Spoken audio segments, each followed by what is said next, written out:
বড়ই ভয়ঙ্কর সময়ে ডাব্লিউডাব্লিউই যেতে চলেছে সৌদি আরব, আর তার কারণ হচ্ছে WWE next premium live event, যেটা হতে চলেছে night of champions.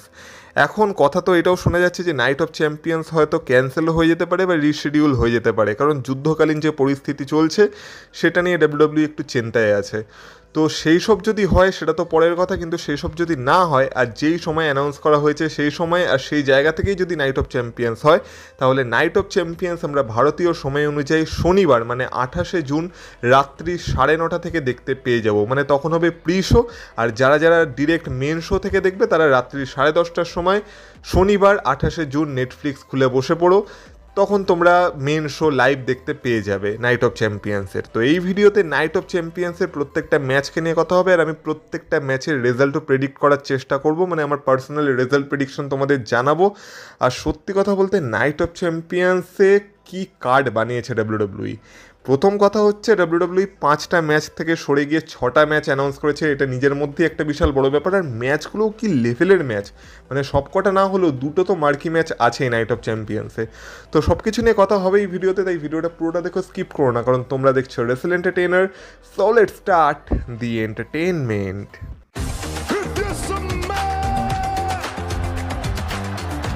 Acknowledge me. Acknowledge me. You there, sitting at home. Acknowledge me.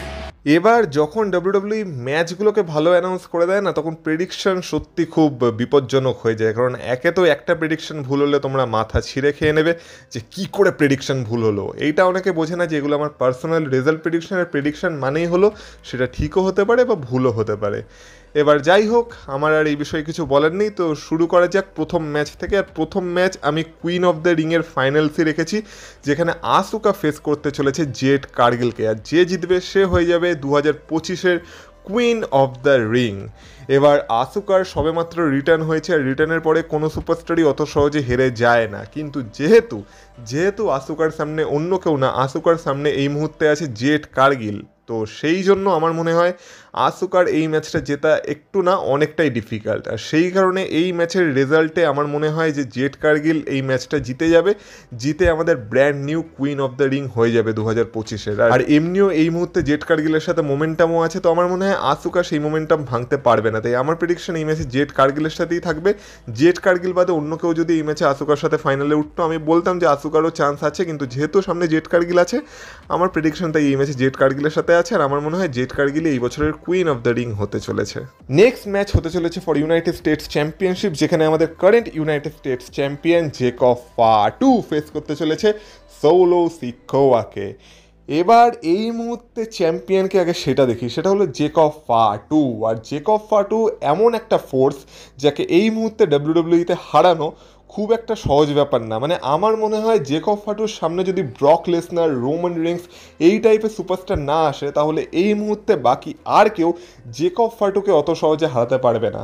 যদিও এই মুহূর্তে তার সামনে সোলো সিকোয়া আছে, আর সোলো সিকোয়াকে সাহায্য করার জন্য হয়তো জেসি মাটেও আসতে পারে, কিন্তু যাই হোক না কেন আমার মনে হয় জেকব ফাটুকে সাহায্য করার জন্য জিমি উসো থাকবে, কারণ জিমি উসো আর জেকব ফাটুর মধ্যে আমরা একটা কানেকশন দেখতে পেয়েছিলাম এই স্ম্যাকডাউনের এপিসোডে।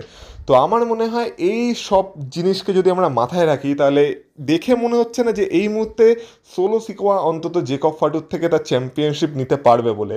তাই এই ম্যাচে আই লাভ ইউ সোলো তো হবে না, উল্টে জেকব ফাটু বলবে আই হেট ইউ সোলো, আর তার চ্যাম্পিয়নশিপ সাকসেসফুলি রিটেন করে নেবে। তাই এই ম্যাচে আমার প্রেডিকশন থাকছে আমাদের current United States champion Jacob ফাটুর সাথে। নেক্সট ম্যাচটা হয়তো এই কার্ডের সব থেকে কম ইন্টারেস্টিং ম্যাচ, যদিও এটা হতে চলেছে একটা street fight between Riya Ripley and Raquel Rodriguez. এবার এই ম্যাচটা অ্যানাউন্স করা হয়েছে এই কারণেই, যেহেতু এজে স্টাইলস আর ডমিনিক মিস্ট্রিওর ইন্টারকন্টিনেন্টাল চ্যাম্পিয়নশিপের ম্যাচ ক্যান্সেল হয়ে গেছে। এবার স্টোরি লাইনে তো দেখানো হচ্ছে যে ডমিনিক মিস্ট্রিও ইনজিওর্ড, কিন্তু সম্ভবত এটা এই যুদ্ধকালীন পরিস্থিতির জন্য হয়েছে, আর তারা সৌদি আরব যেতে চায়নি, তো এই কারণে সেই ম্যাচটা ক্যান্সেল হয়ে গেছে। কিন্তু ডমিনিক মিস্ট্রিওর টিমেরই আরেক মেম্বার রাকেল রড্রিগেজ সৌদি আরবে আসছে, আর তার সামনে দাঁড়াচ্ছে রিয়া রিপ্লি, আর এদের দুজনের মধ্যে হতে চলেছে একটা স্ট্রিট ফাইট। এবার স্ট্রিট ফাইটের মানে আমরা জানি যে এই ম্যাচে কোনো রকম কোনো ডিসকোয়ালিফিকেশন হবে না, মানে নো ডিসকোয়ালিফিকেশন ম্যাচ হতে চলেছে এইটা। এবার যেহেতু এটা নো ডিসকোয়ালিফিকেশন ম্যাচ, তাই এই ম্যাচে আমরা ইন্টারফিয়ারেন্স তো আশা করতেই পারি। এবার ইন্টারফিয়ারেন্স বলতে কে আসতে পারে, এক তো আমরা জানি যে রাকেল রড্রিগেজকে সাহায্য করার জন্য যদি আগে হতো তাহলে লিভ মর্গান আসতে পারতো, কিন্তু যেহেতু লিভ মর্গান এখন ইনজিওর্ড, তাই রাকেল রড্রিগেজকে সাহায্য করার জন্য রক্সেন পেরেজ আসতে পারে, যেমন আমরা রয়ের এপিসোডে দেখতে পেয়েছিলাম। আর রক্সেন পেরেজের জন্য আমরা দেখেছিলাম যে রিয়া রিপ্লিকে মানে আমাদের রাকেল রড্রিগেজ টেবিলেও ফেলে দিয়েছিল সাকসেসফুলি। তো সেই জিনিসটা নাইট অফ চ্যাম্পিয়ন্সও হতে পারে, কিন্তু আমার মনে হয় সেইটা হলে এইদিকে রক্সেন পেরেজের মানে ইন্টারফিয়ারেন্সের জন্য রাকেল রড্রিগেজের জেতার চান্স বেড়ে যেতে পারে। কিন্তু রিয়া রিপ্লিও তার ব্যাকআপে কাউকে না কাউকে তো রাখবে, কারণ রিয়া রিপ্লিও জানে যে রাকেল রড্রিগেজকে সাহায্য করার জন্য রক্সেন পেরেজ আসতে পারে। তো রক্সেন পেরেজকে মানে ট্যাকেল করার জন্য রিয়া রিপ্লিকে সাহায্য করার জন্য কেউ একজন আসতে পারে, মানে সে ইন্টারফেয়ার করতে পারে। এবার সেটা কে হবে আমি জানি না, সেটা নিকি বেলা টাইপের সুপারস্টারও হতে পারে বা অন্য কেউ হতে পারে, কিন্তু যাই হোক না কেন আমার মনে হয় কেউ না কেউ রিয়া রিপ্লিকেও এখানে সাহায্য করতে আসবে। আর তার সাহায্য নিয়ে আমার মনে হয় এই ম্যাচে রিয়া রিপ্লি জিতে যেতে পারে। আবার বলছি, যদি রিয়া রিপ্লিকে কেউ সাহায্য করতে না আসে, শুধুমাত্র রক্সেন পেরেজের ইন্টারফিয়ারেন্স হয়, তাহলে এই ম্যাচে মানে রাকেল রড্রিগেজের জেতার চান্স বেশি রিয়া রিপ্লির থেকে। কিন্তু রিয়া রিপ্লি একমাত্র তখনই জিততে পারে যখন আমার মনে হয় যে রিয়া রিপ্লিকেও কেউ না কেউ সাহায্য করতে আসবে এই ম্যাচে। আমার মনে হয় সেটা হয়তো হতে চলেছে, আর আমার এই গাট ফিলিংটাকেই আমি একটুখানি মানে আমার সাথে রাখছি। আর সেই কারণে এই ম্যাচের উইনার আমি প্রেডিক্ট করছি আমাদের মামি রিয়া রিপ্লিকে। যদিও বললাম যে রাকেল রড্রিগেজেরও পুরো চান্স আছে, কিন্তু আমার প্রেডিকশন থাকছে রিয়া রিপ্লির সাথে। আর আমার মনে হয় এই ম্যাচে অন্তত রিয়া রিপ্লি রাকেল রড্রিগেজকে হারিয়ে দেবে, আর তারপর এদের ফিউডটা আরও কন্টিনিউ হতে পারে, যেখানে হয়তো রিয়া রিপ্লিকে যে সাহায্য করতে আসবে তার সাথে রিয়া রিপ্লি আর ওইদিকে রাকেল রড্রিগেজ আর Roxanne Perez as a tag team কাজ করতে পারে। আর যেখানে এখন যে ট্যাগ টিম চ্যাম্পিয়নশিপটা ভ্যাকেন্ট হয়ে আছে, যেহেতু লিভ মর্গান ইনজিওর্ড হয়ে গেছে, সেখানে লিভ মর্গানের জায়গায় রক্সেন পেরেজ রাকেল রড্রিগেজের সাথে ট্যাগ টিম চ্যাম্পিয়নশিপ জিতে যেতে পারে, এরকম একটা স্টোরি লাইন মেবি চলতে পারে, কিন্তু সেটা পরের কথা। আপাতত এই ম্যাচের জন্য আমার প্রেডিকশন থাকছে রিয়া রিপ্লির সাথে। Next match Sami Zayn versus Karrion Kross. এবার প্রথম কথা হচ্ছে ক্যারিয়ান ক্রস এত কষ্ট করে অবশেষে টিভি টাইম পেয়েছে, এমনকি প্রিমিয়াম লাইভ ইভেন্টে একটা ম্যাচও পেয়ে গেছে স্যামি জেনের এগেনস্টে। আর এই মুহূর্তে ডাব্লিউডাব্লিউই ফ্যান্সরা ক্যারিয়ান ক্রসকে চাইছে, যখনই সে টিভিতে অ্যাপিয়ার হয় তখন আমরা একটা লাউড পপ শুনতে পাই। তো দেখে বোঝা যাচ্ছে যে ক্যারিয়ান ক্রসের জন্য এই মুহূর্তে ডাব্লিউডাব্লিউই ইউনিভার্সের সাপোর্ট আছে ক্যারিয়ান ক্রসের সাথে।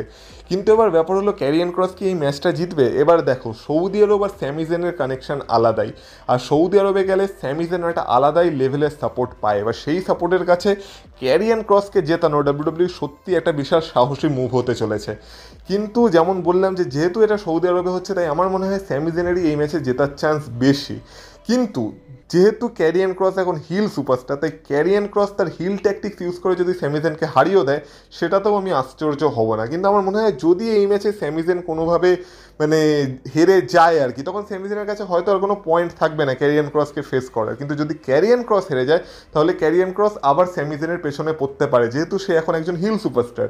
আর এর ফলে ক্যারিয়ান ক্রস আর স্যামিজেনের স্টোরি লাইন আরও আগে এগিয়ে যেতে পারে। তাই আমার মনে হয় 1 নম্বর পয়েন্ট যেহেতু এটা সৌদি আরব থেকে হচ্ছে সেই কারণে, আর দ্বিতীয় হচ্ছে যেহেতু এটা ক্যারিয়ান ক্রসের প্রথম টেলিভাইজ ম্যাচ হতে চলেছে একটা দীর্ঘ সময় পর, তো ক্যারিয়ান ক্রসের চান্স একটু মেবি কম। যদি জিতে যায় ক্যারিয়ান ক্রস আমি সত্যি খুব খুশি হব, কিন্তু আমার মনে হচ্ছে যে স্যামিজেনের পাল্লা কোথাও না কোথাও যেন একটু বেশি ভারী। আর সেই কারণে আমার প্রেডিকশন এই ম্যাচে স্যামিজেনের দিকে থাকছে। মানে এই ম্যাচটা না প্রেডিক্ট করা একটু প্রবলেমেটিক তো আছে।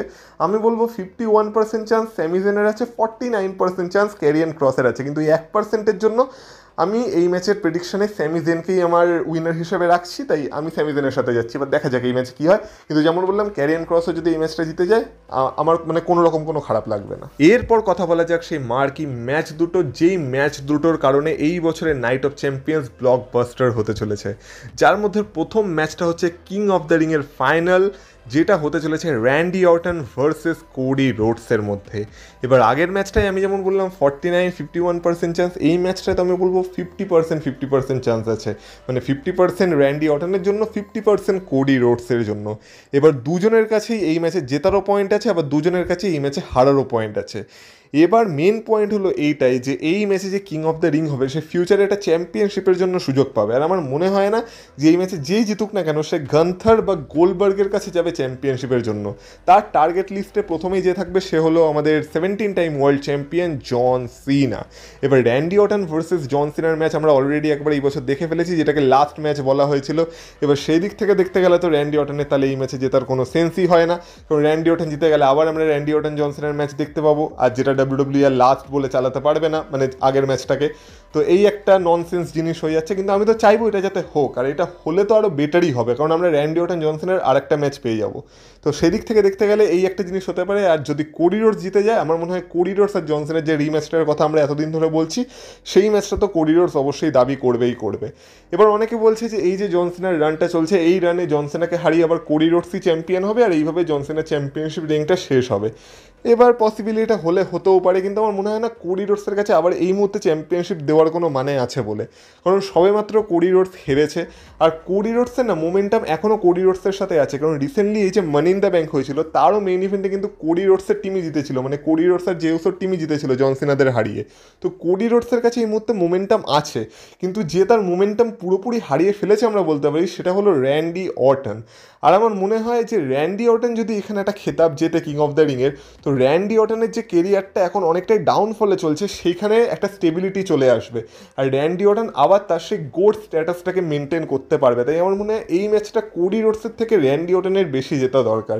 কিন্তু যেমন বললাম, ডাব্লিউডাব্লিউর প্ল্যান কোডি রোডস ভার্সেস জন সিনার ম্যাচেরও আছে, তো সেদিক থেকে দেখতে গেলে ডাব্লিউডাব্লিউ অবশ্যই চাইবে যাতে Cody Rhodes king of the ring হোক, আর কিং কোডি টাইটেলটাকেও ডাব্লিউডাব্লিউ চালাতে পারবে, আর তার সাথে সাথে কোডি রোডস অটোমেটিকলি জন সিনার এগেনস্টে একটা ম্যাচও পেয়ে যাবে। তো এদিক থেকে দেখতে গেলে এটাও মানে দুটো পসিবিলিটি সম্ভব আর কি এক কথায়। তো এই কারণে আমি বললাম এই ম্যাচে 50-50 চান্স আছে। তো কোডি রোডসও জিততে পারে, র্যান্ডি অর্টনও জিততে পারে, কিন্তু আমি পার্সোনালি চাইবো যাতে র্যান্ডি অর্টন জিতুক, আর র্যান্ডি অর্টন ভার্সেস জন সিনার আরেকটা ম্যাচ আমরা দেখতে পাই, যেখানে কিনা র্যান্ডি অর্টন যদি জন সিনাকে হারিয়ে চ্যাম্পিয়ন হয়, তাহলে সেটাই আমি আরও বেশি খুশি হব, কারণ কোডি রোডসের কাছে এখনও অনেক টাইম আছে। কিন্তু র্যান্ডি অর্টনকেও যদি 16 টাইম, 17 টাইম, 18 টাইম এরকম চ্যাম্পিয়ন হতে হয়, তাহলে এই মুহূর্তে র্যান্ডি অর্টনের জেতাটা বেশি দরকার। তাই এই ম্যাচে আমি পার্সোনালি যাচ্ছি র্যান্ডি অর্টনের সাথে। যেমন বললাম, জেতার চান্স দুজনেরই 50-50, কিন্তু আমি পার্সোনালি র্যান্ডি অর্টনের সাথে যাচ্ছি। তাই আমার প্রেডিকশন এই ম্যাচে র্যান্ডি অর্টনের সাথে থাকবে।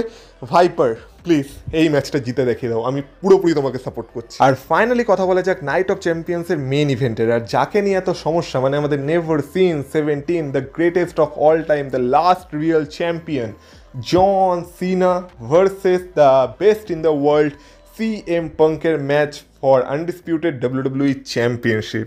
এবার এই ম্যাচের কথা আমি আর কী বা বলবো, এই ম্যাচটা যতটা দেখে মনে হচ্ছে যে আনপ্রেডিক্টেবল, আমরা জানি যে এই ম্যাচটা ততটাই প্রেডিক্টেবল, কারণ এই মুহূর্তে CM পাঙ্ক যত ভালো সুপারস্টারই হোক, আমার মনে হয় না জন সিনার কাছ থেকে অন্তত CM পাঙ্ক টাইটেলটা নিতে পারবে বলে, কারণ CM পাঙ্কের অনেক স্টোরি এখনও পেন্ডিং, এখনও CM পাঙ্কের সাথে রোমান রেন্সের স্টোরি পেন্ডিং, CM পাঙ্কের সাথে সেথ রলিন্সের স্টোরি পেন্ডিং, আর বলা যায় না মাঝখান থেকে আবার হয়তো ড্রিউ ম্যাকেন্টায়ারও কখন ঢুকে যাবে CM পাঙ্কের স্টোরিতে।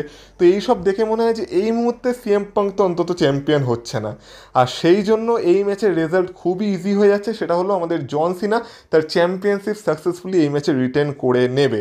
আর যেমন বললাম, যে কিং অফ দ্য রিং জিতবে সে তো জন সিনাকেই টার্গেট করবে যতটা মনে হচ্ছে। এবার এই কারণেই আমি বলছি, আগের ম্যাচে যদি কোনোভাবে কোডি রোডস জিতেও যায় না, তো আমি বলবো কোডি রোডসের হিল টার্ন করিয়ে দাও, কারণ কোডি রোডসের যদি হিল টার্ন করিয়ে একটা অন্য ক্যারেক্টারের সাথে কোডি রোডস কিং কোডি হয়ে যায়, সেইটা দেখতে মজা আসবে। আর র্যান্ডি অর্টনেরও হিল টার্ন সম্ভব হতে পারে কিং অফ দ্য রিং জিতে, কিন্তু যদি র্যান্ডি অর্টন জন সিনাকেই চ্যালেঞ্জ করে, তাহলে এই মুহূর্তে তো র্যান্ডি অর্টনের হিল টার্ন হচ্ছে না। আর সেম ফর কোডি রোডস। তো ম্যাচটা তো আনপ্রেডিক্টেবল আছে কিং অফ দ্য রিংয়ের ফাইনালের ম্যাচটা, কিন্তু এই ম্যাচটা ততটাই প্রেডিক্টেবল, আর আমার মনে হয় এটা একটা ভালো ম্যাচ হতে পারে, দুর্দান্ত ম্যাচ হতে পারে, আর যেটা হওয়া উচিত, কারণ এতদিন CM পাঙ্ক আর জন সিনা আমাদের ক্লাসিক ম্যাচই দিয়ে এসেছে। তো আমার মনে হয় এই ম্যাচটাও একটা ভালো ম্যাচের পসিবিলিটি আছে, তো সেটা তো হওয়া উচিতই, কিন্তু আলটিমেটলি জিতবে তো আমাদের জন সিনাই, কারণ এই মুহূর্তে জন সিনাকে হারানো সত্যি চাপের ব্যাপার। তো আমার প্রেডিকশন এই ম্যাচে জন সিনার সাথেই থাকছে, আর আমার মনে হয় জন সিনা সাকসেসফুলি তার চ্যাম্পিয়নশিপ এই ম্যাচে রিটেন করতে চলেছে, কিন্তু ম্যাচটা যেন ভালো হয়, আমি শুধু এইটুকুই চাইছি। তো এই ছিল নাইট অফ চ্যাম্পিয়ন্সের 6টা ম্যাচের জন্য আমার পার্সোনাল রেজাল্ট প্রেডিকশন। আর দেখে ভালো লাগছে যে অনেক দিন পর ডাব্লিউডাব্লিউর কোনো প্রিমিয়াম লাইভ ইভেন্টের জন্য সত্যি হাইপ আছে বলে মনে হচ্ছে, কারণ এতদিন এত তাড়াহুড়ো করে প্রিমিয়াম লাইভ ইভেন্টগুলো হচ্ছিল যেখানে হাইপটাই চলে গেছিলো, কিন্তু অনেক দিন পর আবার সেই হাইপটা ফিরে এসেছে, বিশেষ করে জন সিনা, CM পাঙ্ক আর র্যান্ডি অর্টন কোডি রোডসের ম্যাচের জন্য। তো দেখা যাক নাইট অফ চ্যাম্পিয়ন্স কেমন হয়, আশা তো অনেকটাই আছে। তাছাড়া যদি কোনো রিটার্ন হয় বা কোনো সারপ্রাইজ কেউ চলে আসে সারপ্রাইজিংলি, তো সেটা তো এই মানে প্রিমিয়াম লাইভ ইভেন্টটাকে অন্য মাত্রায় নিয়ে যাবে। তো যাই হোক, সেটা পরের কথা, আপাতত অত আশা না করাই ভালো, কারণ আগে সৌদি আরবে ইভেন্টটা হতে পারে কিনা সেটাই এখন একটা প্রশ্নচিহ্নের মুখে। তো আশা করবো সব কিছু ভালোই ভালো হবে, আর ডাব্লিউডাব্লিউ সাকসেসফুলি ইভেন্টটাকে করাতে পারবে সেই দিনেই, সেই ডেটে, সেই জায়গাতেই। তো এই আশা নিয়ে ভিডিওটা এখানেই শেষ করছি। আর ভিডিওটা যদি ভালো লেগে থাকে তো ভিডিওটাতে অবশ্যই একটা লাইক করে দিয়ে যাও। আর চ্যানেলে যদি নতুন হয়ে থাকো তো চ্যানেলটাকে প্লিজ সাবস্ক্রাইব করে দিয়ে যাও। আর বাকি তোমাদের প্রেডিকশন অবশ্যই কমেন্ট বক্সে কমেন্ট করে বলো, মানে জানিও, আমিও জানতে চাই যে তোমাদের প্রেডিকশন কি নাইট অফ চ্যাম্পিয়ন্সকে নিয়ে। তাহলে তোমাদের সাথে কথা হবে আবার পরের ভিডিওতে। ততক্ষণ তোমরা ভালো থেকো, টাটা।